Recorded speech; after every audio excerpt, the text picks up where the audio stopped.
Hello student, जय जगन्नाथ। आज video को आपण मानक स्वागत। आज आम पंचम क्लास सामाजिक विज्ञान सप्तम अध्याय शक्ति और कार्यर प्रश्न उत्तर करवा। चलतु आज वीडियो को आम स्टार्ट करदे। 1 नंबर, जदि तुम घरे गोटे दिन विद्युत रहिब नाही तेबे कौन हेब?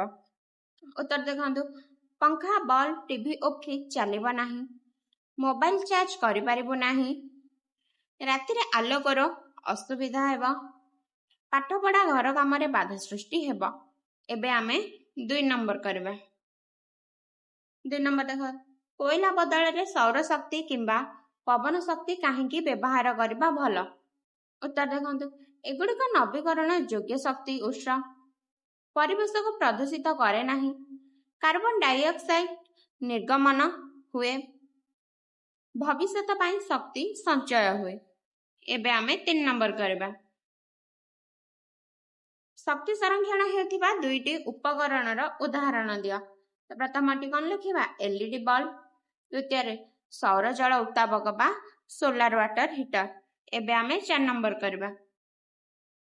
शक्ति संरक्षण करबा पाई तुमे घरे केउ कार्यटी करि परिबो? उत्तर हला, आवश्यक नथिले बल्ब, पंखा और अन्य विद्युत उपकरण बंद कर देबी, एलईडी बल्ब व्यवहार करबी, दिन प्राकृतिक आलोकर व्यवहार करबी। नेक्स्ट देख 5 नंबर, 1 लिटर पेट्रोल किंबा डीजेल द्वारा एक जान केते किलोमीटर गति करे तुलना कर? देख ये जान ना दी गोटे पट साइड रे प्रति लिटर रे चलुथिबा दूरता। मोटरसाइकेल 5 रु 60 किलोमीटर, स्कूटर 40 रु 50 किलोमीटर, कार 15 रु 25 किलोमीटर, बस 4 रु 6 किलोमीटर तुलना। जो जान 1 लिटर इंधन रे अधिक किलोमीटर जाए सही जान अधिक इंधन संचय करे। एबे आमे देखिबा 6 नंबर, तुम घर किंबा श्रेणी गृह चारि पाख को लक्ष्य कर, शक्ति व्यवहार करुथिबा जे कोनोसी 4टी वस्तुर तालिका प्रस्तुत कर एवं सेमाने शक्तिर उत्स उल्लेख कर। तो देखंतु एठी 4टी वस्तुर ना दी दीची एवं सा को शक्तिर उत्स मध्य कहि देछि। ताले वस्तु पंखा केउ शक्तिर उत्स? विद्युत शक्तिर उत्स।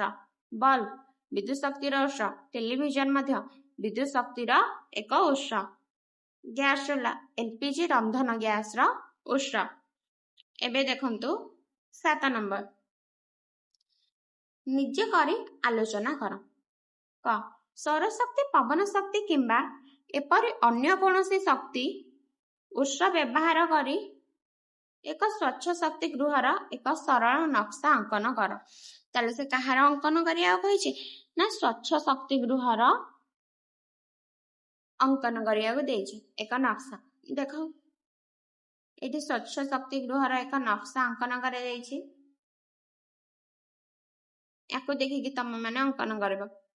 तो एठी ता घरटे दे देछि गृहटा,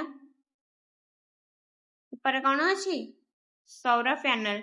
एठु जोठु कौन होछि ना सौर शक्तिटा हमर आसुछि। एपटे पवन जल बा पवन शक्ति अछि। तो एटा को तमे माने स्क्रीनशॉट मारी कि अंकन करि परिबो। ख गोटे दिन पाई मो शक्ति डायरी तैयारी कर। तुमे केते थर विद्युत शक्ति को ईंधन भाव में व्यवहार करछ लिखि रख। तो उत्तर है मो शक्ति डायरी रो 1 दिन। तो ये जड़े मो शक्ति डायरी रो 1 दिन व्यवहार से लिखी। चलत मु तुम मानक सहीटा कही।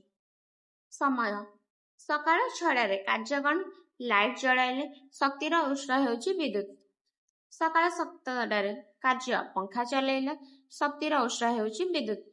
सकाळ 8 मोबाइल चार्ज कले केउ शक्ति ना विद्युत शक्तिर उत्स। दिन 1 फ्रिज व्यवहार कले जहा कि विद्युत शक्तिर एक उत्स। एबे देखो संध्या 7 टीवी देखिले एहा मध्य विद्युत शक्तिर उत्स। राति 9 पुणी लाइट जलाइले एहा एक विद्युत शक्तिर उत्स। तो से कौन करछि ना गोटे दिन रे 6 थर विद्युत शक्ति व्यवहार करिछि। ତେଣୁ ଶକ୍ତିର ଅପଚୟ ନକରି ସଞ୍ଚୟ କରିବା ଉଚିତ। ତ ଆଜିର ଭିଡ଼ିଓଟି ଆପଣମାନଙ୍କୁ ଭଲ ଲାଗିଥିଲେ ଭିଡ଼ିଓଟିକୁ ଲାଇକ୍ କମେଣ୍ଟ ସେୟାର କରିବାକୁ ଜମା ବି ଭୁଲିବେନି। ରହୁଛି ଜୟ ଜଗନ୍ନାଥ।